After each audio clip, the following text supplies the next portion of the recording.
ദൈവത്തിന് സ്തുതി. പ്രഭാതകിരണത്തിലേക്ക് സ്നേഹവന്ദനം. ഭാഗം 2262. ഇന്ന് മാർച്ച് മാസം 11-ാം തീയതി. ഈ ആണ്ടിലെ 70-ാമത്തെ ദിവസത്തിലെത്തി. വലിയ നോമ്പ് ഇന്ന് 24-ാം ദിനം. ഇന്ന് പാതി നോമ്പാണ്. ദേവാലയ മധ്യത്തിൽ കുരിശ് ഉയർത്തപ്പെടുന്നു.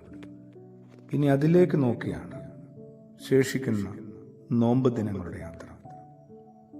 ഇസ്രായേൽ ജനത്തെ മരുഭൂമിയിൽ സർപ്പം കടിക്കുന്നു. മോശ മരുഭൂമിയിൽ പിച്ചള കൊണ്ട് സർപ്പത്തെ ഉയർത്തി വിഷബാധയിൽ നിന്ന് അവരെ രക്ഷിക്കുന്നു. സുവിശേഷം പറയുന്നു, വിശുദ്ധനായ യോഹന്നാൻ ശ്ലീഹയുടെ സുവിശേഷം 3-ാം അധ്യായം, മോശ മരുഭൂമിയിൽ സർപ്പത്തെ ഉയർത്തിയതുപോലെ മനുഷ്യപുത്രനെയും ഉയർത്തേണ്ടതാണ്. അനുതാപത്തിന്റെ കുരിശിനെ പറുദീസായുടെ താക്കോലാക്കി മാറ്റിയ വലതുവശത്തെ കള്ളനെ ഒന്ന് ഓർക്കുന്നത് നല്ലതാണ്. ക്രിസ്തുവിന്റെ കുരിശെങ്കിലേക്ക് എന്നിട്ട് നമുക്ക് നോക്കാം. കാരണം സഭയുടെ പ്രാർത്ഥനകളിൽ ഓർമ്മപ്പെടുത്തുന്നുണ്ട്, ഈ കുരിശ് ഏദനിലെ ജീവവൃക്ഷത്തെ ഓർമ്മപ്പെടുത്തുന്നു.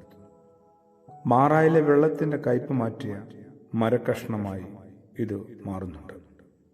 മരുഭൂമിയിലെ പിച്ചള സർപ്പത്തെയും പിതാവായ അബ്രഹാം യാഗം അർപ്പിക്കുന്നതിന് കുട്ടിക്കൊണ്ടുപോയപ്പോൾ ബാലനായ ഇസ്ഹാക്ക് ചുമന്ന വിറക് കഷ്ണങ്ങളെയും ഇത് സൂചിപ്പിക്കുന്നുണ്ട്.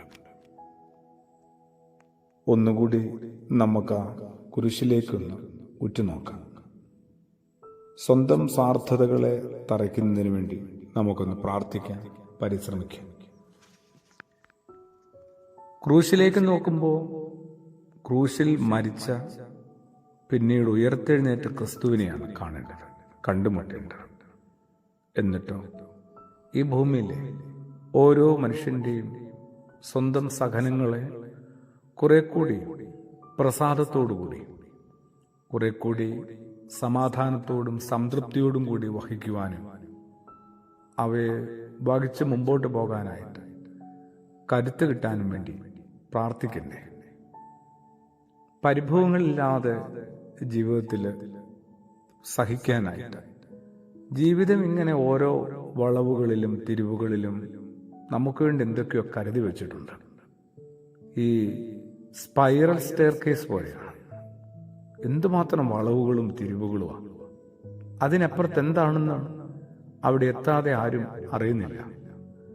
അങ്ങനെയുള്ള ഓരോ അനുഭവങ്ങളെയും, അത് മുള്ളിന്റെ മൂർച്ചയുള്ള അനുഭവങ്ങളായാലും പൂക്കളുടെ ശാന്തവും സൗന്ദര്യമുള്ള സുഗന്ധമായാലും ഞാൻ ഏറ്റുവാങ്ങിയേ മതിയാവും, അനുഭവിച്ചേ മതിയാവും.